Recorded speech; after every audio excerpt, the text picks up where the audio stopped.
Bismillahirrahmanirrahim. Assalamualaikum warahmatullahi wabarakatuh.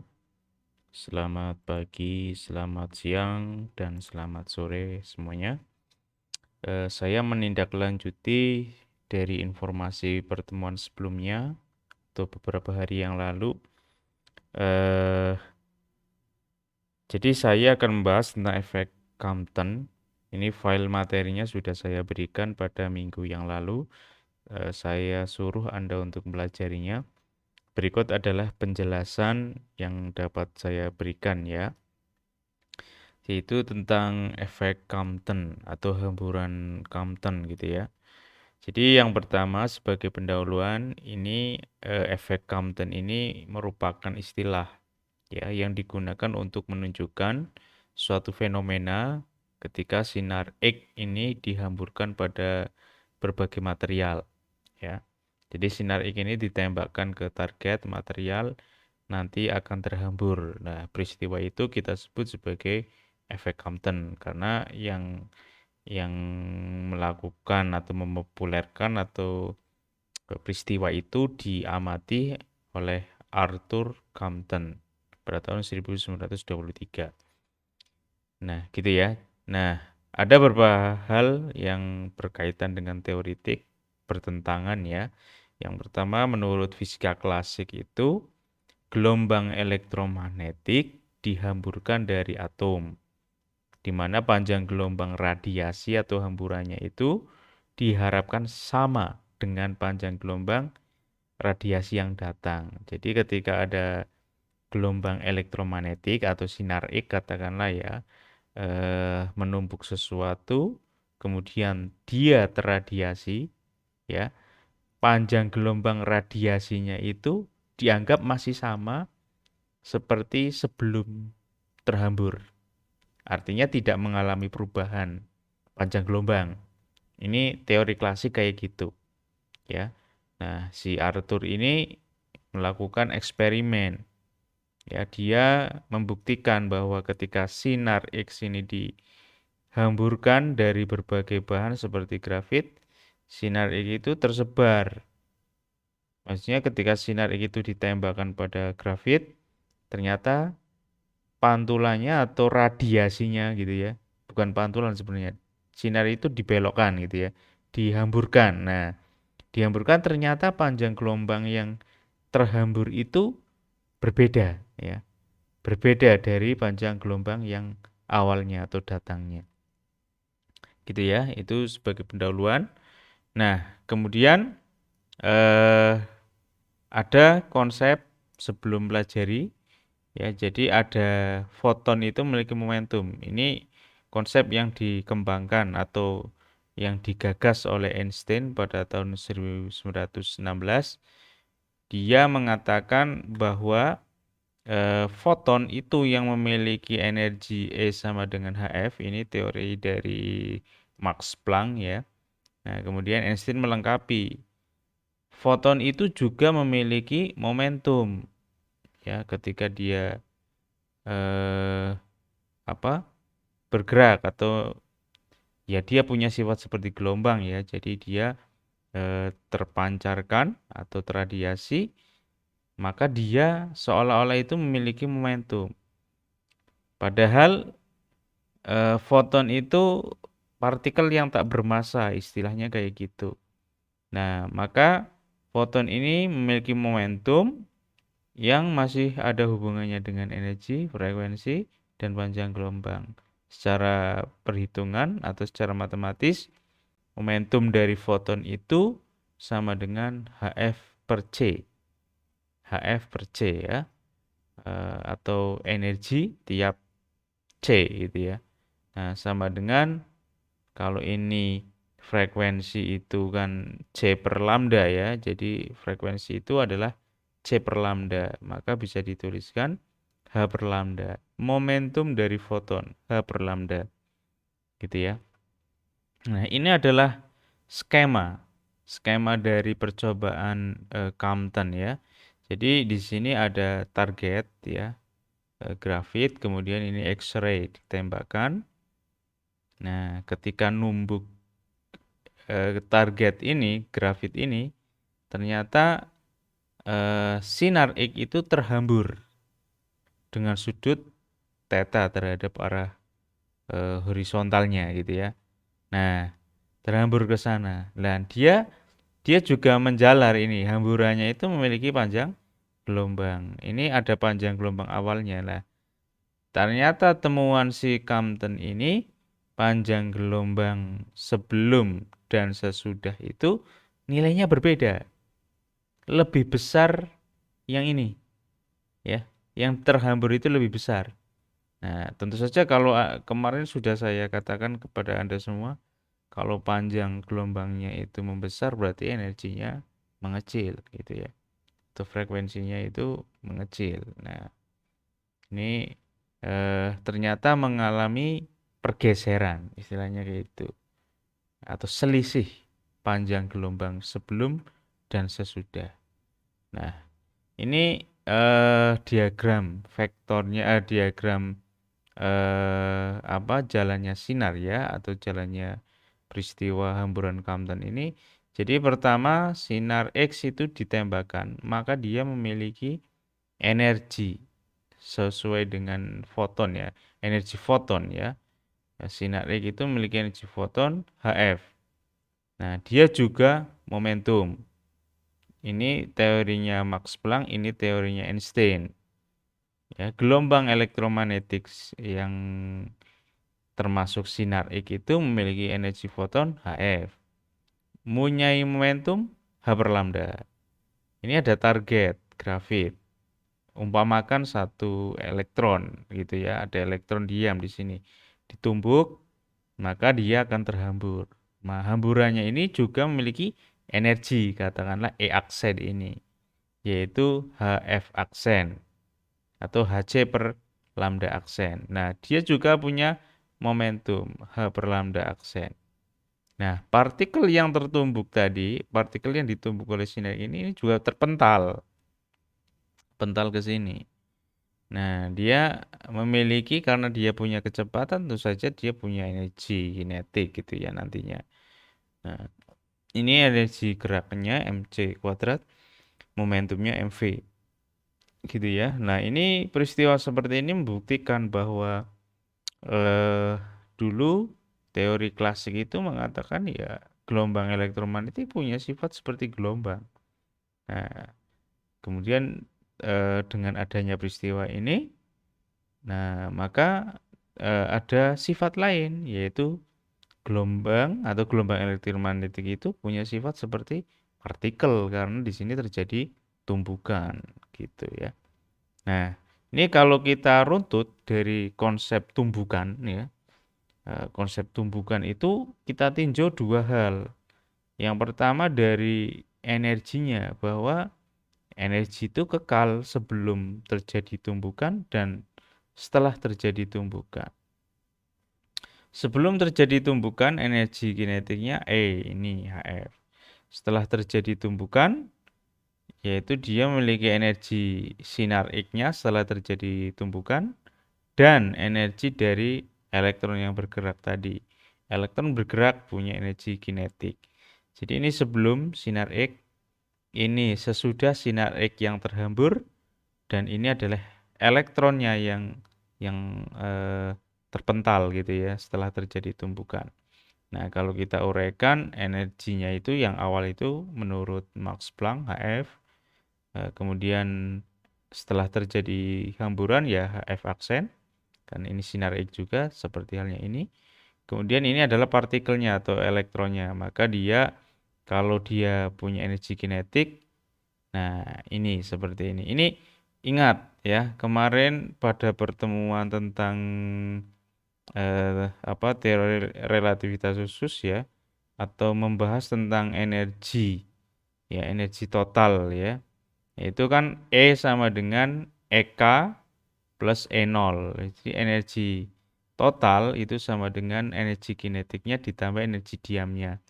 Berarti EK itu sama dengan E min E0. Nah, kalau kita tulis seperti ini gitu ya. Dibuka lagi catatannya.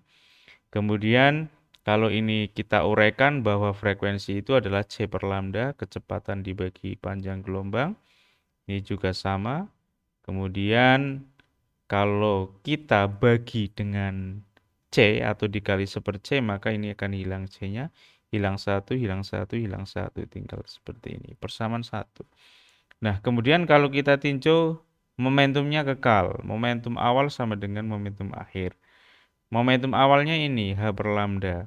Momentum akhirnya, nah ini karena momentum itu vektor, maka ini diproyeksikan ke sumbu X. Nah, berarti kalau ada vektor ini, kalau kita proyeksikan ke sini, berarti kosinusnya. Nah, berarti momentum kali kosinus, berarti H per lambda aksen kali kosinusnya. Begitu juga yang ini. Nah, ini nanti diproyeksikan arahnya sini, ya, diproyeksikan, ya.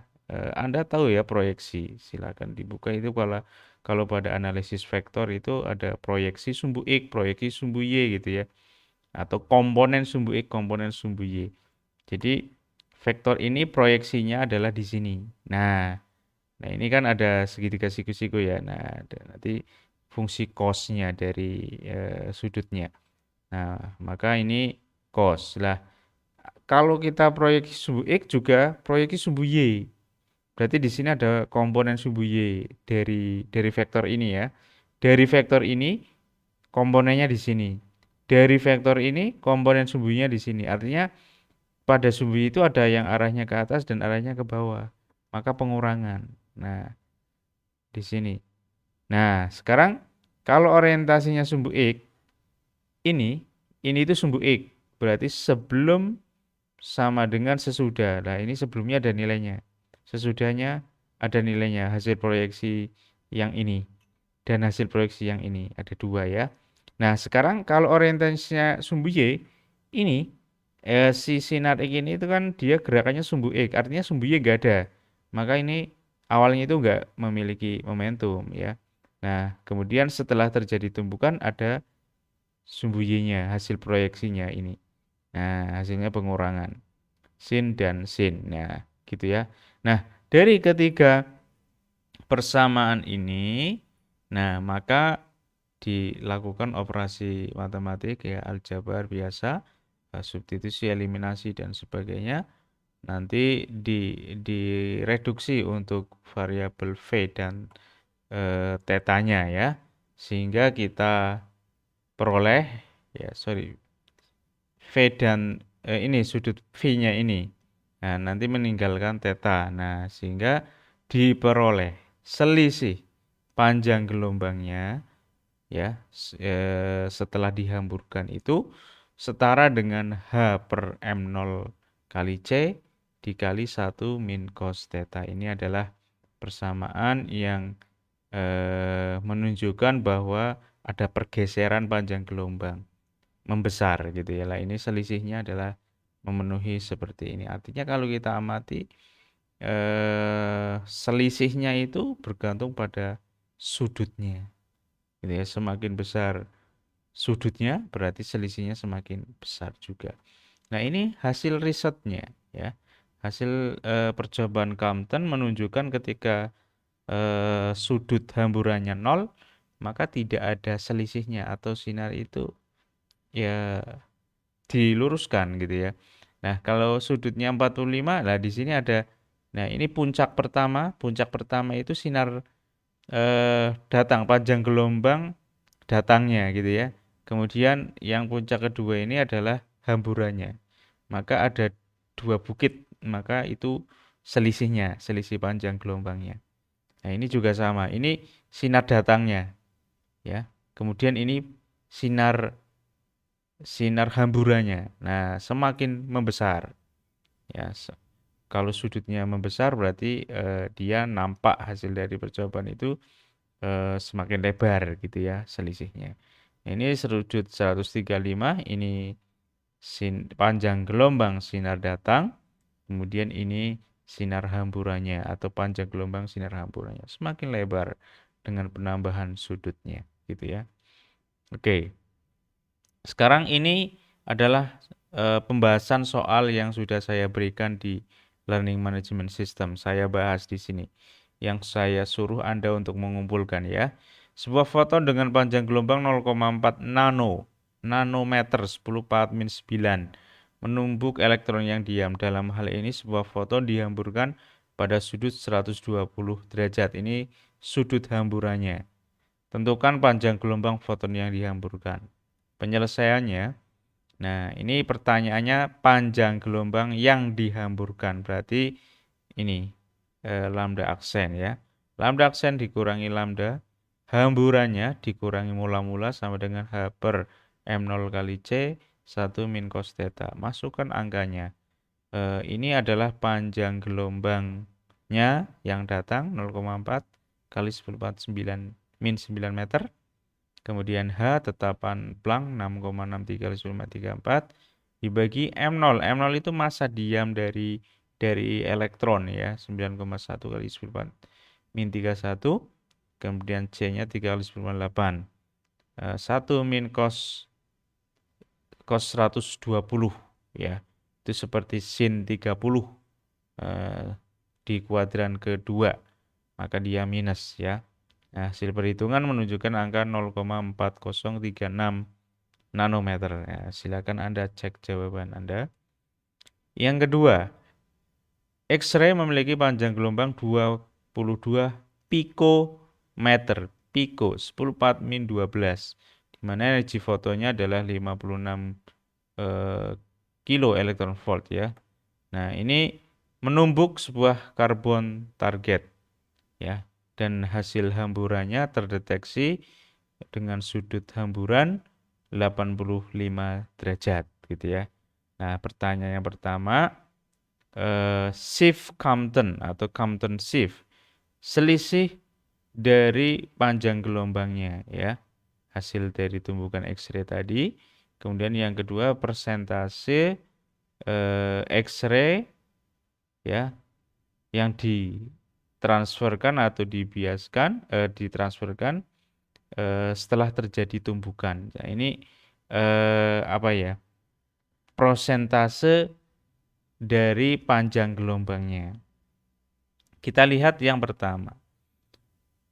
Shift selisih ya, selisih dari panjang gelombangnya setelah terjadi tumbukan ya. Nah, ini atau hamburan ya. Lambda aksen kurangi lambda sama dengan H per M0 kalikan C dikali 1 min cos theta. Nah, kemudian yang kita cari itu ini ya. Yang kita cari itu ini selisihnya. Jadi jangan diubah-ubah ini. Nah, hanya masukkan massa elektron ini C ini tetapan, ini tepan gitu ya. Anda ngitungnya yang sudutnya dimasukkan 85. Nah, hasil perhitungan saya menemukan 2,2 pikometer 10⁻⁻12 ya. Kemudian yang kedua, nah ini energi yang hilang ya, perbandingan atau prosentase energi foton yang ditransferkan atau hilang terhadap mula-mulanya gitu ya. Berarti ya itu prosentase dari energi yang hilang. Nah, berarti kalau kita baca seperti ini ya berarti delta E per E. Selisih energi yang hilang. Misalnya kayak gini, energi yang pertama adalah 10 Joule. Kemudian setelah terjadi hamburan, energinya sinar X itu misalnya 8. Berarti yang hilang kan 2. Lah, 2 itu berapa persennya dari awal? Berarti nanti 2 dibagi awalnya 10. Nah, 2 itu kan dari selisih sebelum dan sesudah. 10 kurangi 8 bagi 10. Nah, kayak gitu. Nah, kalau kita uraikan di sini menurut teori Max Planck HF kurangi HF aksen dibagi HF. F C per lambda. Berarti di sini ganti C per lambda, C per lambda, C-nya dihilangkan tinggal seperlambda kayak gini. Nah, gitu ya. Ini kan secara matematis maka bisa dituliskan dalam bentuk kayak gini. Samakan penyebutnya gitu ya. Nah, kemudian tinggal masukkan lambdanya saja. Lambda min lambda aksen dikurangi lambda. Kita udah punya ini 2,22. Nah, kemudian lambda aksen ini, nah karena kita nggak tahu berapa harga lambda aksen ini, kita manipulasi bentuknya ya. Jadi lambda aksen ini ya sama dengan lambda ditambah lambda aksen dikurangi lambda. Ini kalau kita lihat kan ini dengan ini habis, berarti tinggal lambda aksen. Artinya ini dengan ini tuh benar bentuk matematisnya lah. Kita kan punya ini. Punya ini yaitu 2,2 dan lambda sendiri nilainya 22. Nah, maka bisa dituliskan kayak gini. Ketemunya suatu angka desimal kalau ingin diprosentase dikali 100%, ketemu 9,1%. Oke, begitu ya. Semoga menambah pemahaman Anda terkait dengan hamburan Compton dan bagaimana cara menyelesaikan kasus-kasus yang ada. Mungkin itu saja yang saya dapat berikan kepada Anda semua. Semoga menambah wawasan terkait dengan perkuliahan fisika modern, khususnya bab hamburan Compton. Sekian dari saya. Wassalamualaikum warahmatullahi wabarakatuh.